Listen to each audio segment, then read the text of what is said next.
ನಮಸ್ಕಾರ. ಆಹಾರ, ಆರೋಗ್ಯ, ಆಧ್ಯಾತ್ಮ ಈ ಸಂಸ್ಕಾರದ ಬೆಳಕಿಗೆ ತಮ್ಮೆಲ್ಲರಿಗೂ ಸ್ವಾಗತ, ಸುಸ್ವಾಗತ. ಇವತ್ತು ನಮ್ಮೊಂದಿಗಿದ್ದಾರೆ ಡಾಕ್ಟರ್ ಉಮೇಶ್ ಜಾಲಿಹಾಳ್ ಅವರು. ಉಮೇಶ್ ಜಾಲಿಹಾಳ್ ಅವರು ಪ್ರಖ್ಯಾತ ಗ್ಯಾಸ್ಟ್ರೋಎಂಟ್ರಾಲಜಿಸ್ಟು, ಬೆಂಗಳೂರಲ್ಲಿ ಸುಪ್ರಸಿದ್ಧರಾಗಿದ್ದಾರೆ.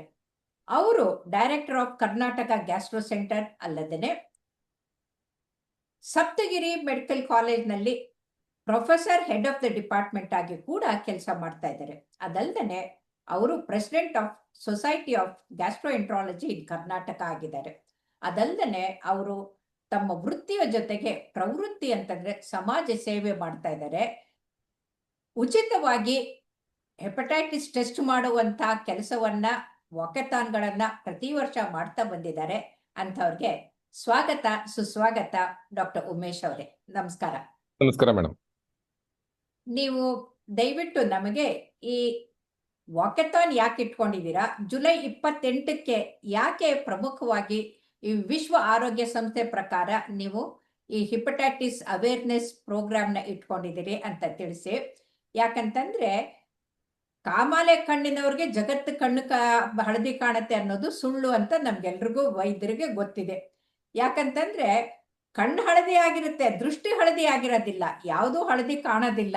ಇದು ಎಲ್ಲೋ ತಪ್ಪು ಕಲ್ಪನೆ ಇದೆ. ಇದೇ ತರ ಕಬ್ಬಿನ ಹಾಲು ಕುಡಿದ್ರೆ ಜಾಂಡಿಸ್ ಹೊಟ್ಟೋಗುತ್ತೆ, ಲಿವರ್ ಸರಿ ಆಗುತ್ತೆ ಅನ್ನೋ ಕಲ್ಪನೆನೂ ಇದೆ. ಆಮೇಲೆ ಆಲ್ಕೋಹಾಲ್ ಕುಡಿದ್ರೆ ಲಿವರ್ ಡ್ಯಾಮೇಜ್ ಆಗುತ್ತೆ ಅನ್ನೋದನ್ನು ಜನರಿಗೆ ಗೊತ್ತಿಲ್ಲ. ಹಾಗಾಗಿ ದಯವಿಟ್ಟು ನೀವು ನಮಗೆ ಇವತ್ತು ಈ ಹಿಪಟೈಟಿಸ್ ಬಿ ಮತ್ತೆ ಸಿ ಅದು ಯಾಕೆ ಮುಖ್ಯ, ಯಾಕೆ ಪ್ರಿವೆಂಟ್ ಮಾಡಬೇಕು, how prevention is better then cure ಅನ್ನೋದನ್ನ ತಿಳಿಸ್ಕೊಡಿ. ಖಂಡಿತವಾಗಿ 28 ಜುಲೈ ಒಂದು ವರ್ಲ್ಡ್ ಹೆಪಟೈಟಿಸ್ ಡೇ ಅಂತ ನಾವು ಮಾಡ್ತಾ ಇದ್ವಿ, ವಿಶ್ವ ಆರೋಗ್ಯ ದಿನಾಚರಣೆಯನ್ನು. ಇದರಲ್ಲಿ ಹೆಪಟೈಟಿಸ್ ಬಿ ಮತ್ತು ಸಿ ಸೋಂಕಿನಿಂದ ಬರುವಂಥ ಈ ಕಾಮಾಲೆ ಬಗ್ಗೆ ಜನರಲ್ಲಿ ಅರಿವು ಮೂಡಿಸೋದಕ್ಕೋಸ್ಕರ ನಾವು ಈ ಕಾರ್ಯಕ್ರಮವನ್ನು ಹಮ್ಮಿಕೊಂಡಿದ್ದೇವೆ. ನಾವು ಪ್ರತಿ ವರ್ಷ 28ನೇ ಜುಲೈಯಂದು ಈ ಕಾಮಾಲೆ ರೋಗವನ್ನು ತಡೆಗಟ್ಟೋದಕ್ಕೆ ಯಾವ ಥರ ಕ್ರಮಗಳನ್ನು ತಗೊಳ್ಬೇಕು, ಜನರಲ್ಲಿ ಅದರ ಪ್ರಭಾವ ಎಷ್ಟಿದೆ, ಅದರಿಂದ ಆಗುವ ತೊಂದರೆಗಳೇನು, ಅದು ಯಾವ ಥರ ಹರಡ್ತದೆ, ಆಮೇಲೆ ಎಷ್ಟೋ ಜನರಿಗೆ ಹೆಪಟೈಟಿಸ್ ಬಿ ಸಿ ಇರೋದೇ ಗೊತ್ತಿರೋದಿಲ್ಲ. ಅದನ್ನ ನಾವು ಅವ್ರಿಗೆ ಜಾಗೃತಿ ಉಂಟು ಮಾಡಿ ಅವ್ರಿಗೆ ಇದನ್ನ ಟೆಸ್ಟ್ಗಳನ್ನು ಅಥವಾ ಪರೀಕ್ಷೆಗಳನ್ನು ಮಾಡಿ ಚಿಕಿತ್ಸೆಯನ್ನು ಕೊಡಬೇಕಾಗ್ತದೆ. ಇದು ಬಹಳ ಮುಖ್ಯವಾದಂತ ಒಂದು ಪಾಯಿಂಟ್. ಯಾಕಂತಂದ್ರೆ ನಮ್ಮ ಯಜಮಾನರು ಡಾಕ್ಟ್ರೇ ಆಗಿದ್ರು ಕೂಡ ಅವರು ಹೆಲ್ತ್ ಇನ್ಶೂರೆನ್ಸ್ ಮಾಡಕ್ ಹೋಗೋವರೆಗೂ ಅಷ್ಟೊಂದು ವೈರಲ್ ಲೋಡ್ ಇದೆ ಅಂತ ಅವ್ರಿಗೆ ಗೊತ್ತಾಗಿರ್ಲಿಲ್ಲ, ನನಗೂ ಗೊತ್ತಾಗಿರ್ಲಿಲ್ಲ. ಹಾಗಾಗಿ ಇದು ಬಹಳ ಮುಖ್ಯವಾದಂಥದ್ದು. ಈ ಸೈಲೆಂಟ್ ಕಿಲ್ಲರ್ನ ಜನರು ಅರ್ಥ ಮಾಡ್ಕೊಳ್ಬೇಕಂದ್ರೆ ಸಮಯಕ್ಕೆ ಸರಿಯಾಗಿ ಅಂದ್ರೆ ಅವರು ಟೆಸ್ಟ್ ಮಾಡಿಸ್ಕೊಳ್ಳೋದು ಮುಖ್ಯ ಅನ್ನೋದು ಗೊತ್ತಾಗತ್ತೆ. ದಯವಿಟ್ಟು ಮುಂದುವರಿಸಿ ಸರ್. ಓಕೆ.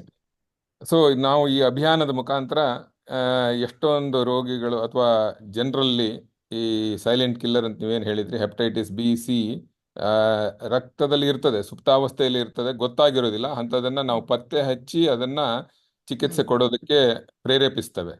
ಅದು ಒಂದು.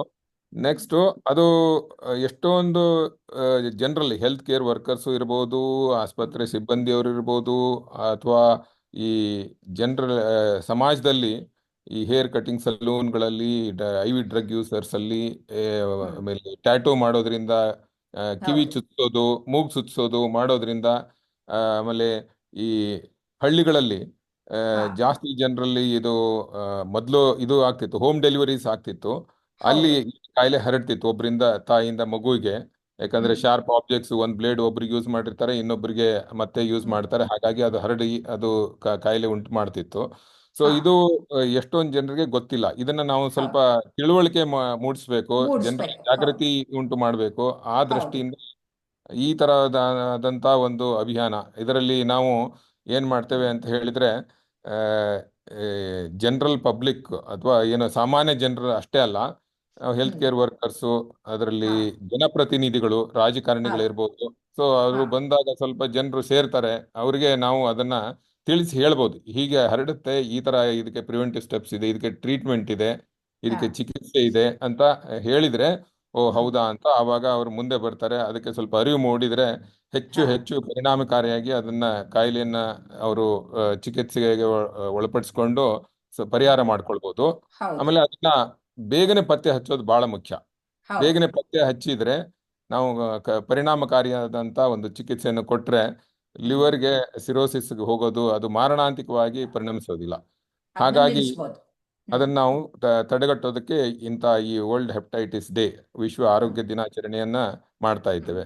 ಇದನ್ನ ಹ್ಮ್ ಯಾಕೆ ಶುರು ಮಾಡಿದ್ರಪ್ಪ ಅಂತ ಹೇಳಿದ್ರೆ ಆ, ಹಾ 2012ರಲ್ಲಿ ಮೊದಲನೇದಾಗಿ ವಿಶ್ವ ಆರೋಗ್ಯ ಸಂಸ್ಥೆಯವರು ಇದನ್ನ ಹ್ಮ್ ಈ ಜಾಗತಿಕ ಮಟ್ಟದಲ್ಲಿ ಹ್ಮ್ ಆಮೇಲೆ ರಾಷ್ಟ್ರ ಮಟ್ಟದಲ್ಲಿ ಹ್ಮ್ ಹೆಪಟೈಟಿಸ್ ಬಿ ಆಮೇಲೆ ಹೆಪಟೈಟಿಸ್ ಸಿ ಅಂಕೆ ಸಂಖ್ಯೆಗಳನ್ನು ನೋಡಿದ್ರೆ ಹಾ ಆಲ್ಮೋಸ್ಟ್ ಒಂದು 30-40% ಜನಕ್ಕೆ ಹಾ ಒಂದು ಸಮಯದಲ್ಲಿ ಈ ಹೆಪಟೈಟಿಸ್ ಬಿ ಸಿ ಸೋಂಕಿರೋದು ಗೊತ್ತಾಗಿರ್ತದೆ, ಗೊತ್ತಾಗಿದೆ. ಹ್ಮ್ ಗೊತ್ತಾಗ್ತದೆ ನಮಗೆ.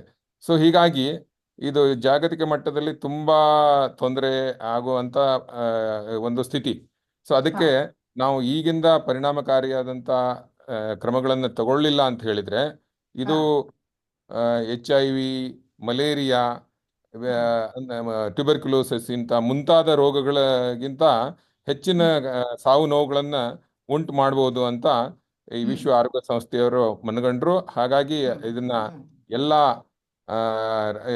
ರಾಷ್ಟ್ರಗಳಲ್ಲಿ, ರಾಜ್ಯ ಮಟ್ಟದಲ್ಲಿ, ಜಿಲ್ಲಾ ಮಟ್ಟದಲ್ಲಿ, ಹ್ಮ್ ಆಮೇಲೆ ತಾಲೂಕು ಮಟ್ಟದಲ್ಲಿ ಒಂದು ಹಾ ಪರಿಣಾಮಕಾರಿಯಾದಂಥ ಕ್ರಮಗಳನ್ನು ತಗೊಳ್ಬೇಕು, ಜಾಗೃತಿ ಮೂಡಿಸ್ಬೇಕು ಅಂತ ಅವರು ಹ್ಮ್ ಈ ಪ್ರತಿ ವರ್ಷ ಒಂದು ಘೋಷವಾಕ್ಯಗಳನ್ನ ಹೊರಡಿಸ್ತಾರೆ. ಹಾ ಹಾ ಹೊರಡಿಸಿ ಅದು ಜನರಲ್ಲಿ ಅದನ್ನ ಪರಿಣಾಮಕಾರಿಯಾಗಿ ಅದನ್ನ ಸ್ವಲ್ಪ ಹೇಳಲಾಗತ್ತೆ.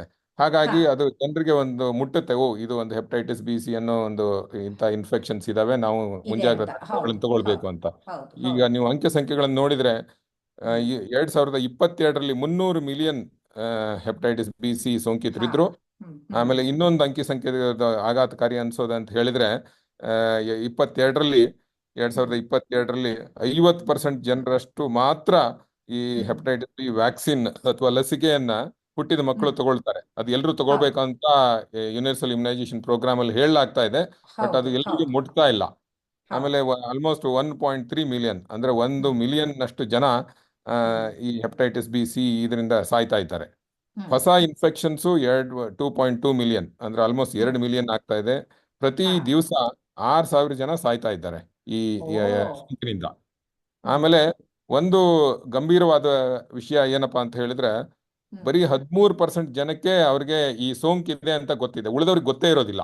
ಗೊತ್ತೇ ಇರಲ್ಲ. ಆಮೇಲೆ ಹ್ಮ್ 3% ಇಷ್ಟೆಲ್ಲ ಅಭಿಯಾನಗಳು ನಡೆದ್ರು, ಇಷ್ಟೆಲ್ಲ ಆಸ್ಪತ್ರೆಗಳಿದ್ರು, ವೈದ್ಯರು ಹ್ಮ್ ಇದ್ರು, ಹ್ಮ್ 3% ಜನಕ್ಕೆ ಮಾತ್ರ ಇದು ಚಿಕಿತ್ಸೆ ಹ್ಮ್ ಸಿಗ್ತಾ ಇದೆ, ಉಳಿದವ್ರಿಗೆ ಸಿಗ್ತಾ ಹಾ ಇಲ್ಲ. ಸೊ ಹ್ಮ್ ಅದಕ್ಕೆ ನಾವು ಇದನ್ನ ಜಾಗೃತಿ ಮೂಡಿಸೋದು ತುಂಬಾ ಅಗತ್ಯ. ಹ್ಮ್ ನಾವು ನಮ್ಮ ದೇಶದಲ್ಲಿ ಏನು ಅಂಕಿ ಸಂಖ್ಯೆಗಳನ್ನು ನೋಡಿದ್ರೆ ಒಂದು 40 ಮಿಲಿಯನ್ ಜನ ಹೆಪಟೈಟಿಸ್ ಬಿ ಇನ್ಫೆಕ್ಷನ್ ಇಂದ ಬಳಲ್ತಾ ಇದ್ದಾರೆ. ಹ್ಮ್ 6-12 ಮಿಲಿಯನ್ ಹೆಪಟೈಟಿಸ್ ಸಿ ಇನ್ಫೆಕ್ಷನ್ ಇಂದ ಬಳಲ್ತಾ ಇದ್ದಾರೆ. ಹ್ಮ್ ಆಮೇಲೆ ನೀವು ಇಂಡಿಯಾದಲ್ಲಿ ಒಂದು ಹ್ಮ್ ಅಂಕಿ ಸಂಖ್ಯೆಗಳನ್ನ ನೋಡ್ಬೇಕಾದ್ರೆ ಅಥವಾ ನಿಮಗೆ ಸಾಮಾನ್ಯ ಮನುಷ್ಯರಿಗೆ ಇದು ಹಾ ಅರ್ಥ ಆಗ್ಬೇಕಂತಂದ್ರೆ ಹಾ 100 ಜನ ಪರೀಕ್ಷೆ ಮಾಡಿದ್ರೆ ಆಲ್ಮೋಸ್ಟ್ ಒಂದು 4-5 ಜನಕ್ಕೆ ಇದು ಸೋಂಕು ಇರೋದು ಗೊತ್ತಾಗ್ತದೆ.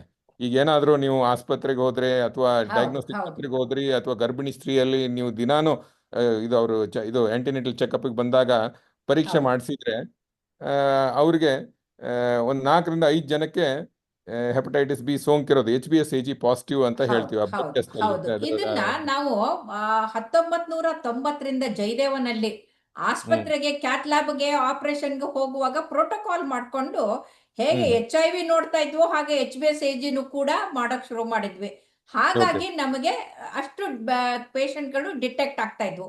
ಇಲ್ಲ ಅಂತಂದ್ರೆ ಅವರಿಂದ ನಮ್ಮ ನರ್ಸಸ್ಗೆ ನಮ್ಮ ಸ್ಟಾಫ್ಗಳಿಗೆ ಎಲ್ಲರಿಗೂ ಅಂಟ್ಕೊಳ್ಳೋದು ಸಂಭವ ಇತ್ತು. ಹಾಗಾಗಿ ಹೌದು. ಇದು ನೀವು ಬಹಳ ಒಳ್ಳೆ ಪಾಯಿಂಟ್ ಅನ್ನ ಹೇಳಿದ್ರಿ. ಯಾವುದೇ ಆಸ್ಪತ್ರೆಗೆ ಹೋದಾಗ ಈಗ HbS-Agನು ಕೂಡ ಮಾಡಿಸ್ಕೊಳ್ಳೋದು ವಾಸಿ ಅಂತ ಅನ್ಸುತ್ತೆ. ಈಗ ಅದನ್ನ ಕಂಪಲ್ಸರಿ ಮುಂದಿನ ನಾನು ಸ್ಲೈಡ್ಗಳಲ್ಲಿ ಹೇಳ್ತೇನೆ. ಕಂಪಲ್ಸರಿ ಟೆಸ್ಟಿಂಗ್ ಮಾಡಿಬಿಟ್ಟಿದ್ದೇವೆ ಈಗ ಎಲ್ಲರೂ. ಎಲ್ಲ ಹೌದು ಆಸ್ಪತ್ರೆಗಳಲ್ಲಿ ಇದನ್ನ ಒಂದು ಪ್ರೀ ಆಪರೇಟಿವ್ ಚೆಕಪ್ ಅಂತ ಮಾಡ್ತಾರೆ. ಅದರೊಳಗೆ ಹೆಪಟೈಟಿಸ್ ಪ್ರೋಟೋಕಾಲ್. ಬಿ, ಹ್ಮ್ ಹೆಪಟೈಟಿಸ್ ಸಿ, ಆಮೇಲೆ HIV ಮೂರನ್ನು ಟೆಸ್ಟ್ ಹ್ಮ್ ಮಾಡ್ತಾರೆ. ಆಮೇಲೆ ಹೌದು ಕಡ್ಡಾಯವಾಗಿ ನೀವು ಹ್ಮ್ ರಕ್ತದಾನಿಗಳಲ್ಲಿ ಯಾರಾದರೂ ಹೌದು ರಕ್ತ ಕೊಡಬೇಕು ಅಂತ ಹೇಳಿದ್ರೆ ಅಂಥವ್ರು ಸೋಂಕಿದೆಯಾ ಅಂತ ನೋಡೋದಕ್ಕೆ ಹೆಪಟೈಟಿಸ್ ಹೌದು. ಬಿ, ಸಿ, HIV, VDRL ಈ ಹ್ಮ್. ಪರೀಕ್ಷೆಗಳನ್ನ ಮಾಡಲಾಗುತ್ತೆ. ಸೊ ಹೌದು. ಹಾಗಾಗಿ ಅದು ಬೇಗನೆ ಅಟ್ಲೀಸ್ಟ್ ಈಗ ಎಷ್ಟೊಂದು ನಮ್ಮ OPD ನಲ್ಲಿ ಇವತ್ತು ನಾವು ನೋಡ್ತೇವೆ, ಬ್ಲಡ್ ಬ್ಯಾಂಕ್ ಇಂದ ರೆಫರ್ ಆಗಿ ಬರ್ತಾರೆ, ಅಥವಾ ಹಾ. ಈ ಡಯಾಗ್ನೋಸ್ಟಿಕ್ ಸೆಂಟರ್ ಅಲ್ಲಿ ಎದಕ್ಕೋ ಹೋಗಿರ್ತಾರೆ, ಪತ್ತೆ ಹಚ್ಚಿದಾಗ ಹ್ಮ್. ಗ್ಯಾಸ್ಟ್ರೋಎಂಟ್ರಾಲಜಿಸ್ಟ್ ಹತ್ರ ನೋಡ್ಸ್ಕೊಳ್ಳಿ ಅಂತ ಬರ್ತಿರ್ತಾರೆ, ಅಥವಾ ಹೌದು. ಹೊರದೇಶಕ್ಕೆ ಹೋಗ್ಲಿಕ್ಕೆ ವೀಸಾಗೆ ಅಪ್ಲೈ ಮಾಡಿರ್ತಾರೆ, HBSAG ಹ್ಮ್. ಕೆಲವೊಂದು ದೇಶಗಳಲ್ಲಿ ಚೆಸ್ಟ್ ಮಾಡ್ಲಿಕ್ಕೆ ಹೇಳ್ತಾರೆ. ಹೌದು, ಅಂತ ಕಂಪಲ್ಸರಿ ಹೊತ್ತಿನಲ್ಲಿ ಅದು. ಅವ್ರು ನಮ್ಮ ಹತ್ರ ಬರ್ತಾರೆ, ಎಸ್ಪೆಷಲಿ ಈಗ ಸರ್ಟನ್ ಗಲ್ಫ್ ಕಂಟ್ರೀಸ್ ಅದು ಎಲ್ಲ. ಸೊ ಆ ಥರ. ಸೊ ಹ್ಮ್. ಮುಂದಿನ ಅಂಕಿ ಸಂಖ್ಯೆಗಳನ್ನು ನೋಡೋದಾದ್ರೆ, ಈಗ ಹ್ಮ್. 300 ಮಿಲಿಯನ್ ಅಂತ ನಾನು ಹೇಳಿದೆ ಹೆಪಟೈಟಿಸ್ ಬಿ ಸೋಂಕಿರೋರು ಜಾಗತಿಕ ಮಟ್ಟದಲ್ಲಿ. ಅದರಲ್ಲಿ ಹ್ಮ್. ಬರೀ 7 ಮಿಲಿಯನ್ ಹೆಪಟೈಟಿಸ್ ಬಿ ರೋಗಿಗಳಿಗೆ ಮಾತ್ರ ಇದು ಚಿಕಿತ್ಸೆ ಸಿಗ್ತಾ ಇದೆ. ಹಾ. ಹೆಪಟೈಟಿಸ್ ಸಿ ನಲ್ಲಿ ನೋಡೋದಾದ್ರೆ 12 ಮಿಲಿಯನ್ ರೋಗಿಗಳಿಗೆ ಮಾತ್ರ ಹ್ಮ್. ಇದು ಚಿಕಿತ್ಸೆ ಸಿಗ್ತಾ ಇದೆ. ಹ್ಮ್. ಆಮೇಲೆ ಈ ರೋಗ ಲಕ್ಷಣಗಳನ್ನ ಎಷ್ಟು ಅರ್ಥ ಮಾಡ್ಕೊಳ್ಳೋದು ಬಹಳ ಮುಖ್ಯ ಆಗ್ತದೆ. ಯಾಕಂದ್ರೆ ಯಾವ ಹಾ. ರೋಗಿ ಹೆಪಟೈಟಿಸ್ ಬಿ, ಸಿ ಅಥವಾ ಬೇರೆ ಹೆಪಟೈಟಿಸ್ ವೈರಸ್ಗಳಿಂದ ಸೋಂಕು ಹ್ಮ್. ಬಂದಿದೆ ಅಂತ ಗೊತ್ತು ಮಾಡ್ಕೋಬೇಕಾದ್ರೆ ಅದ್ರ ಹ್ಮ್. ಸೋಂಕಿನ ಲಕ್ಷಣಗಳು ಏನು ಅನ್ನೋದು ಎಲ್ಲರಲ್ಲೂ ಗೊತ್ತಿರಬೇಕು, ತಿಳಿದಿರಬೇಕು. ಸೊ ಹಾ. ಅದರಲ್ಲಿ ಎರಡು ಪ್ರಕಾರದ ಸೋಂಕುಗಳು ಬರ್ತವೆ: acute hepatitis and chronic hepatitis. Acute ಹಾ. ಅಂತಂದ್ರೆ ಕೆಲವು ದಿನಗಳು ಅಥವಾ ಕೆಲವು ವಾರಗಳು ಮಾತ್ರ ಅದು ಹ್ಮ್. ವೈರಸ್ ಇನ್ಫೆಕ್ಷನ್ ಲಕ್ಷಣಗಳು ಇರ್ತವೆ. ಅದು ಹಾ. ಜ್ವರ ಬಂದಿರಬಹುದು, ಕೈ ನೋವು ಇರಬಹುದು, ಹ್ಮ್. ಜಾಯಿಂಟ್ ಪೇನ್ ತರ ಇರಬಹುದು, ಅಥವಾ ಜಸ್ಟ್ ಹ್ಮ್. ವಾಕರಿಕೆ ಬರ್ಬೋದು, ಊಟ ಹಾ. ಸೇರದೆ ಇರಬಹುದು. ಈ ತರ ಮಲೇಸ್ ಹ್ಮ್. ಅಂತ ಹೇಳಿ ವೈರಲ್ ಪ್ರೋಡ್ರೋಮ್ಸ್ ಅಂತ ಹೇಳ್ತೀವಿ, ಈ ತರ ಬರ್ತದೆ. ಅದು ಬಂದಾದ್ಮೇಲೆ ಹ್ಮ್. ರೋಗಿಗೆ ಜಾಂಡೀಸ್ ಬರ್ತದೆ, ಕಣ್ಣು ಹಳದಿ ಆಗ್ತದೆ, ಮೂತ್ರ ಹ್ಮ್. ಹಳದಿ ಆಗ್ತದೆ. ಆಮೇಲೆ ಅದು ಇನ್ಫೆಕ್ಷನ್ ಬಂದು ಕೆಲವರಲ್ಲಿ ಅದು ಹೊರಟೋಗ್ಬೋದು, ಅಥವಾ ಹ್ಮ್. ದೀರ್ಘವಾದಂತ ಒಂದು ಲಿವರ್ ಕ್ರಾನಿಕ್ ಆಗಿ ಕಾಯಿಲೆ, ಕ್ರಾನಿಕ್ ಉಳ್ಕೊಂಡ್ಬಿಡತ್ತೆ. ಲಿವರ್ ಹಾ. ಡಿಸೀಸ್ ಅಂತ ಹೇಳ್ತೀವಿ, ಫೈಬ್ರೋಸಿಸ್, ಸಿರೋಸಿಸ್ ಮಾಡಿ ಅದರಿಂದ ಲಿವರ್ ಕ್ಯಾನ್ಸರ್ ಬರ್ಬೋದು, ಈ ತರ ಹ್ಮ್. ಬರ್ಬೋದು. ಸೊ ಒಂದೊಂದ್ಸತಿ ಲಿವರ್ ಸಿರೋಸಿಸ್ ನಿಂದ ಉಂಟಾಗುವಂತ ತೊಂದರೆಗಳು ಅಂದ್ರೆ ಬ್ಲಡ್ ವಾಮಿಟಿಂಗ್ ಬರ್ಬೋದು, ಅಥವಾ ಹ್ಮ್. ಹೊಟ್ಟೆ ಊತ ಬರ್ಬೋದು, ನೀರ್ ಹ್ಮ್. ಸೇರ್ಕೊಳ್ತದೆ ಹೊಟ್ಟೆನಲ್ಲಿ. ಹ್ಮ್. ಹಾಗಾಗಿ ಲಿವರ್ದು ಇದು ಅಬ್ಡಮಿನಲ್ ಡಿಸ್ಟೆನ್ಷನ್ ಅಂತ ಹೇಳ್ತೀವಿ, ಆ ತರ ಆಗುತ್ತೆ. ಲಿವರ್ ಹ್ಮ್. ಈ ತರ ಕಾಣಿಸ್ತಾ ಇರ್ತದೆ, ಆಲ್ಮೋಸ್ಟ್ ಹ್ಮ್. ಒಂದು ಹುರ್ಬರ್ಕ್ ಆಗಿರ್ತದೆ, ರಫ್ ಆಗಿರ್ತದೆ, ಗಟ್ಟಿ ಹಾ. ಆಗ್ತದೆ, ಹ್ಮ್. ಶ್ರಿಂಕ್ ಆಗ್ತದೆ, ಹ್ಮ್. ಸಣ್ಣದಾಗ್ತದೆ. ಹಾ. ಆಮೇಲೆ ಅವರ ಅಬ್ಡಮನ್ ಅಥವಾ ಹೊರಭಾಗದಲ್ಲಿ ಹೊಟ್ಟೆ ನೋಡಿದಾಗ ರಕ್ತ ಹ್ಮ್. ನಾಳಗಳು ಉಬ್ಬಿರೋದನ್ನು ಕಾಣ್ತೇವೆ. ಹಾ. ಆಮೇಲೆ ಕಣ್ಣಿನಲ್ಲಿ ಹಳದಿ ಆಗಿರ್ತದೆ, ಈ ತರ ಕಾಣಿಸ್ತಾ ಇದೆ ಇಲ್ಲಿ ಹೌದು. ನೋಡಿ, ಈ ತರ. ಹೌದು. ಹೌದು. ಸೊ ನೀವು ಹೇಳಿದ ಹಾಗೆ ಕಣ್ಣು ಮಾತ್ರ ಹಳದಿ ಆಗಿರ್ತದೆ, ದೃಷ್ಟಿ ಮಾತ್ರ ಸರಿ ಇರ್ತದೆ. ಕಣ್ಣು ದೃಷ್ಟಿ ಕರೆಕ್ಟ್. ಅದು ಒಳ್ಳೆ ಪಾಯಿಂಟು. ಹಾ. ನಮ್ಮ ಹತ್ರ ಗಾದೆ ಇದೆ, ಹಳೆ ಕಾಲದಿಂದ ಬಂದಿರೋದು, ಕಾಮಾಲೆ ಹ್ಮ್. ಕಣ್ಣವನ್ಗೆ ಎಲ್ಲ ಹಳದಿ ಆಗ್ತದೆ ಅಂತ. ಅದು ಇಲ್ಲ, ನಿಜವಾಗಿಲ್ಲ. ಆ, ಸುಳ್ಳು. ಹಾ, ಇದು ಆಮೇಲೆ ಅಂಗೈಯಲ್ಲಿ ನೋಡಿದಾಗ ಇದು ಸ್ವಲ್ಪ ಕೆಂಪಾಗಿರ್ತದೆ. ಆಮೇಲೆ ಹ್ಮ್. ಈ ಕೆಲವೊಂದು ಚರ್ಮದ ಮೇಲೆ ಸ್ಪೈಡರ್ ಹ್ಮ್. ನೇಮ ಅಂತ ರಕ್ತನಾಳಗಳು ಊದ್ಕೊಂಡಿರ್ತವೆ. ಹ್ಮ್. ನೇಲ್ಸ್ ಅಥವಾ ಉಗುರುಗಳು ಅದು ಹ್ಮ್. ವೈಟ್ ಆಗಿರ್ತದೆ, ಅಂದ್ರೆ ಹ್ಮ್. ಅನಿಮಿಯಾ ಇದ್ದಂಗೆ ಹೆಂಗಿರ್ತದೆ ಅದಕ್ಕೆ ಹ್ಮ್. ಲ್ಯೂಕೋನಿಕಿಯಾ ಅಂತ ಹೇಳ್ತೀವಿ. ಆಮೇಲೆ ಓಕೆ. ಈ ಬೆರಳುಗಳು ಸ್ವಲ್ಪ ದಪ್ಪ ಆಗಿರ್ತವೆ, ಕ್ಲಬ್ಬಿಂಗ್ ಅಂತ ಹೇಳ್ತೀವಿ. ಹಾ. ಆಮೇಲೆ ಕೈಗಳು ನಾವು ಹಿಂಗೆ ಸ್ಪ್ರೆಡ್ ಮಾಡಕ್ ಹೇಳಿದ್ರೆ ಸ್ವಲ್ಪ ಈ ಫ್ಲಾಪಿಂಗ್ ಹಕ್ಕಿಯ ಟ್ರೆಮರ್ಸ್. ವಿಂಗ್ಸ್ ತರ ಫ್ಲಾಪ್ ಆಗ್ತದೆ. ಅದಕ್ಕೆ ಓಕೆ. ಆ ತರ ಇದ್ರೆ ಫ್ಲಾಪಿಂಗ್ ಅದು ಟ್ರೆಮರ್ಸ್. ಹೆಪಾಟಿಕ್ ಎನ್ಸೆಫಲೋಪತಿ ಅಥವಾ ಕೋಮಾಗಿಂತ ಮುಂಚಿನ ಸ್ಟೇಜ್ ಅಲ್ಲಿ ಈ ತರ ಆಗ್ತದೆ. ಹ್ಮ್. ಸೊ ನೆಕ್ಸ್ಟ್ ಒಂದು 2 ನಿಮಿಷ ನಾವು ಈ ಹೆಪಟೈಟಿಸ್ ಬಿ ವೈರಸ್ನ ಬಗ್ಗೆ ತಿಳ್ಕೊಳ್ಳೋಣ. ಓಕೆ. ಹೆಪಟೈಟಿಸ್ ಬಿ ವೈರಸ್ಸು ಇದು ಒಂದು DNA ವೈರಸ್ಸು.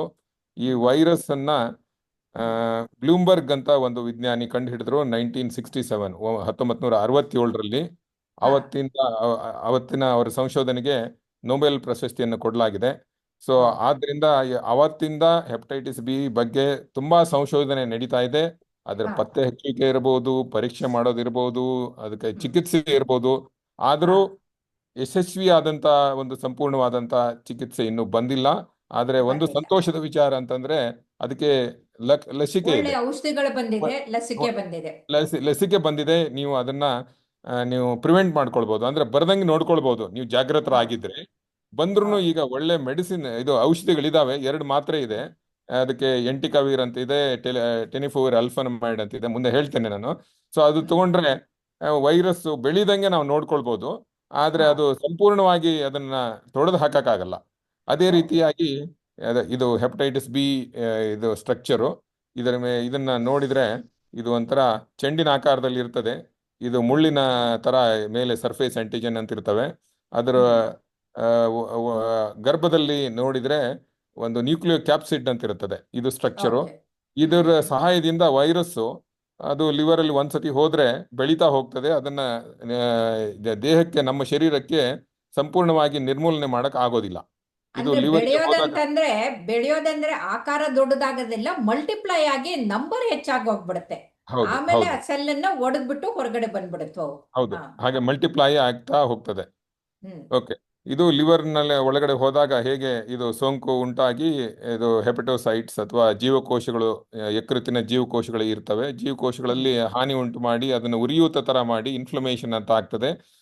ಅದು ಹೌದು. ಪದೇ ಪದೇ ಉರಿಯೂತ ಆಗೋದ್ರಿಂದ ಅದು ಹ್ಮ್. ಯಕೃತ್ತಿನ ಜೀವಕೋಶಗಳು ನಾಶ ಹ್ಮ್. ಆಗಿ ಅಲ್ಲಿ ಒಂದು ಫೈಬ್ರೋಸಿಸ್, ಸಿರೋಸಿಸ್ ಅಂತ ಆಗ್ತದೆ. ಹೀಗೆ ಹ್ಮ್. ಇದ್ದಂತ ಸಾಮಾನ್ಯವಾದಂತ ಯಕೃತ್ತು ಈ ತರ ಹ್ಮ್. ಇದು ಹ್ಮ್. ಕೆಟ್ಟೋಗಿರುವಂತ ಯಕೃತ್ತು ಆಲ್ಮೋಸ್ಟ್ ಹ್ಮ್. ಸಣ್ಣದಾಗಿ ಗಟ್ಟಿಯಾಗಿರ್ತದೆ. ಸೊ ಹ್ಮ್. ಇದಕ್ಕೆ ಲಿವರ್ ಸಿರೋಸಿಸ್ ಅಂತ ಹೇಳ್ತೀವಿ. ಆಲ್ಮೋಸ್ಟ್ ಹ್ಮ್. ನಮ್ಗೆ ಗೊತ್ತಾಗ್ಬೇಕಾದ್ರೆ ಲಿವರ್ನ ಹ್ಮ್. ಇದು ಯಕೃತ್ತಿನ ಅಡ್ವಾನ್ಸ್ ರೋಗದ ಲಕ್ಷಣಗಳು, ಕ್ರಾನಿಕ್ ಲಿವರ್ ಡಿಸೀಸ್ ಅಂತ ಏನು ಹೇಳ್ತೀವಿ, ಹಾ. ಅದು ಬಂದಾಗ 60% ಇದು ಯಕೃತ್ತು ಡ್ಯಾಮೇಜ್ ಹ್ಮ್. ಆಗಿರ್ತದೆ. ಸೊ ಆಗಿರುತ್ತೆ. ಹ್ಮ್. ನಮ್ಗೆ ಗೊತ್ತಾಗಿರ್ಬೇಕು ಅಂದ್ರೆ CLD ಅಥವಾ chronic liver disease, liver cirrhosis ಆಗಿದೆ ಅಂದ್ರೆ 60% 70% ಅದು ಲಿವರ್ ಹೋಗಿರ್ತದೆ ಅಂತ ಅರ್ಥ. ಡ್ಯಾಮೇಜ್ ಆಗಿದೆ ಅಂತ. ಹಾ. ಡ್ಯಾಮೇಜ್. ಇದು ಮೈಕ್ರೋಸ್ಕೋಪ್ ನಲ್ಲಿ ನೋಡಿದಾಗ ಒಳಗಡೆ ಅದು ಅದರ ಹೇಗೆ ಕಾಣ್ತದೆ ಅನ್ನೋದನ್ನ ನಾವು ಇಲ್ಲಿ ಡಯಾಗ್ರಾಮ್ದಲ್ಲಿ ತೋರಿಸಿದ್ದೇವೆ. ಹ್ಮ್.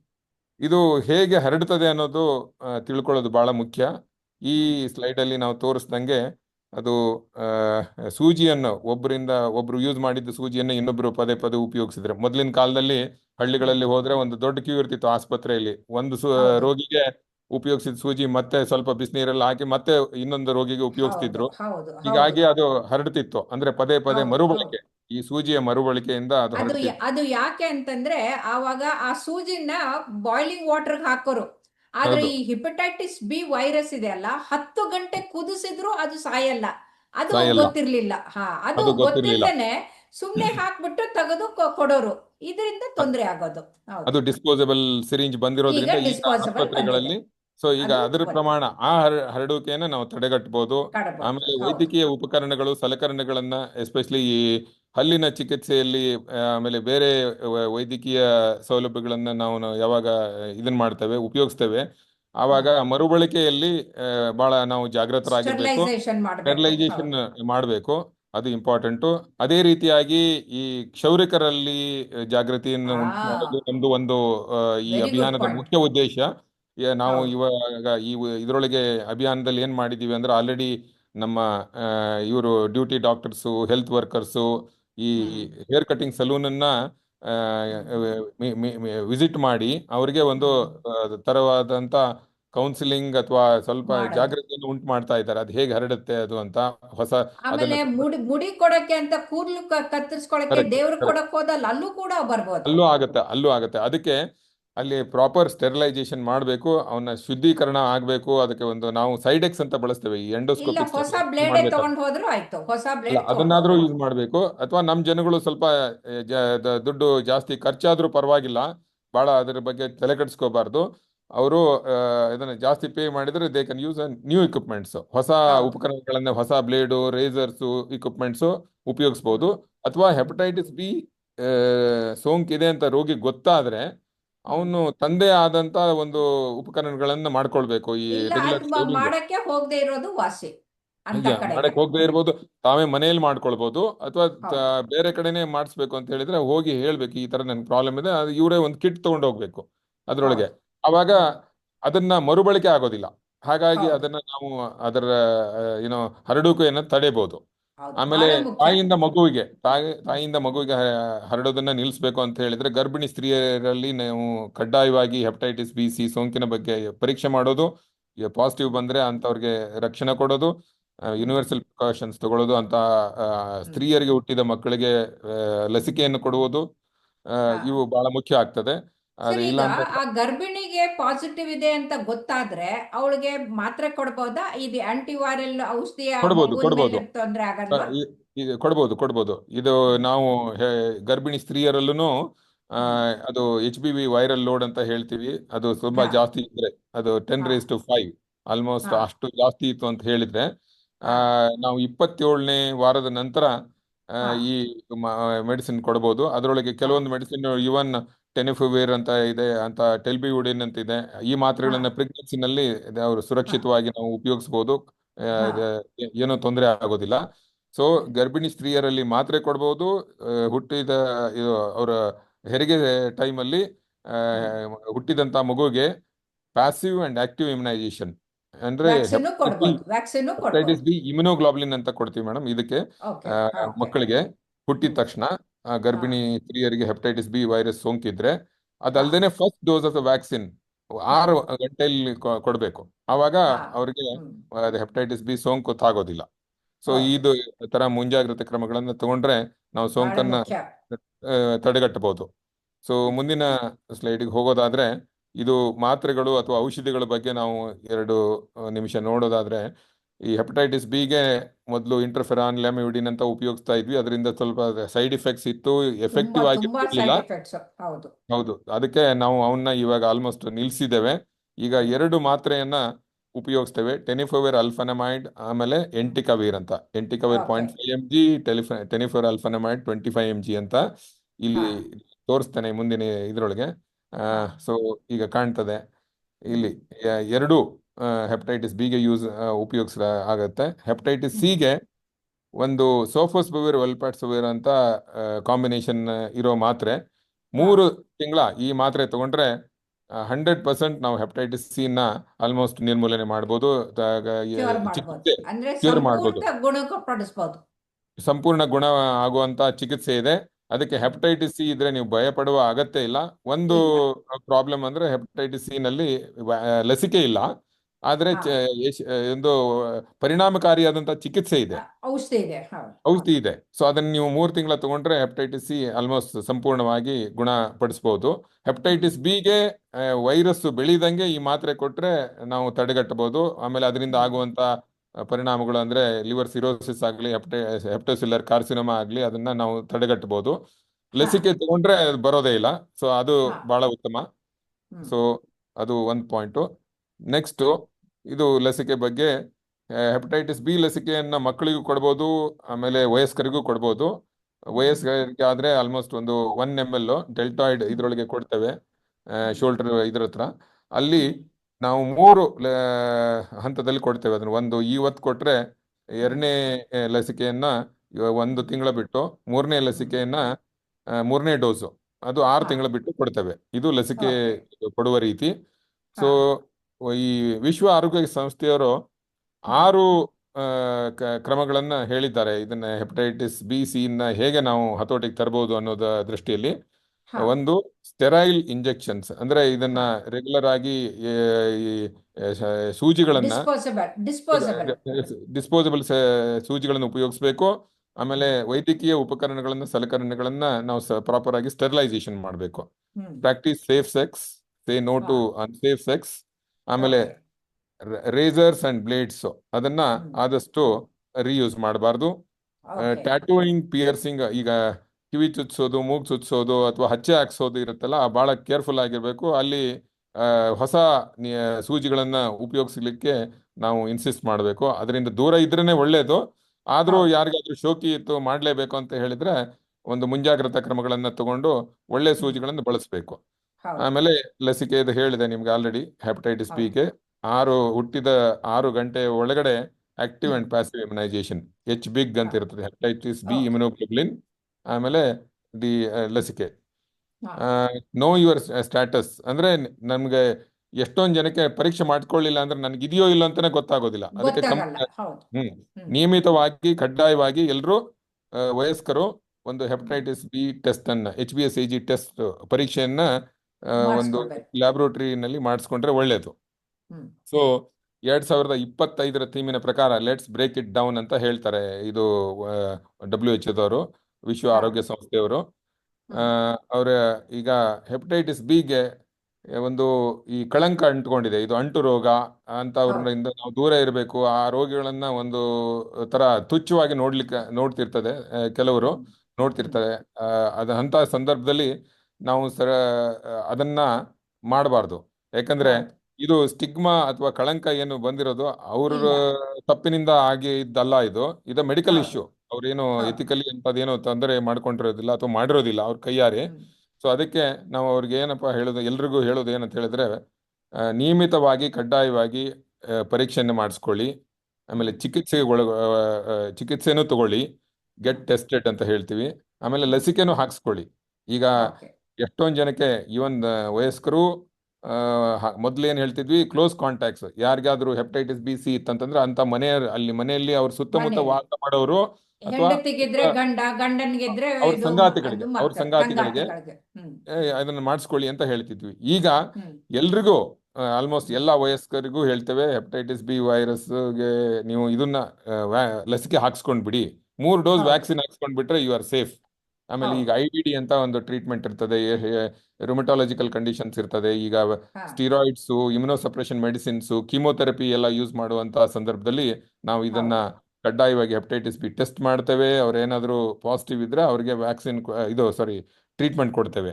ಯಾಕಂದ್ರೆ ಅದು ಹೌದು ವೈರಸ್ ಮಲ್ಟಿಪ್ಲೈ ಆಗ್ದಂಗೆ ನಾವು ನೋಡ್ಕೊಳ್ಬೇಕು. ಸೊ ಹೌದು. ನಾವು ಈ ಆ, ಎಲ್ಲಾ ಕ್ರಮಗಳನ್ನು ನಾನು ಒಂದೇ ಒಂದು ಸ್ಲೈಡಲ್ಲಿ ಹೇಳಬೇಕು ಅಂತ ಹೇಳಿದ್ರೆ, ಹ್ಮ್ ಈಗ ಎಲ್ರಿಗೂ ಹೇಳೋದು ಏನಪ್ಪಾ ಅಂತ ಹೇಳಿದ್ರೆ, ಸೇವ್ ಲಿವರ್ ಸೇವ್ ಲೈಫ್ ಅಂತ. ನೀವು ಹೌದು ಯಕೃತನ್ನು ನೀವು ಕಾಪಾಡಿಕೊಂಡ್ರೆ ನಿಮ್ಮ ಹೌದು ಜೀವವನ್ನೇ ಕಾಪಾಡ್ಕೊಂಡಂಗೆ.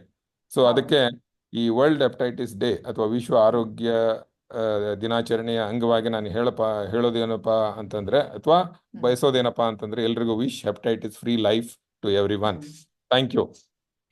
ಓಕೆ. ಬಹಳ ಬಹಳ ಅದ್ಭುತವಾಗಿ, ಸವಿವರವಾಗಿ, ತುಂಬಾ ಸರಳವಾಗಿ ಎಲ್ಲರಿಗೂ ವಿವರಿಸಿದ್ರಿ. ತುಂಬಾ ತುಂಬಾ ಧನ್ಯವಾದಗಳು ಸರ್. ನಮಸ್ಕಾರ. ಧನ್ಯವಾದಗಳು.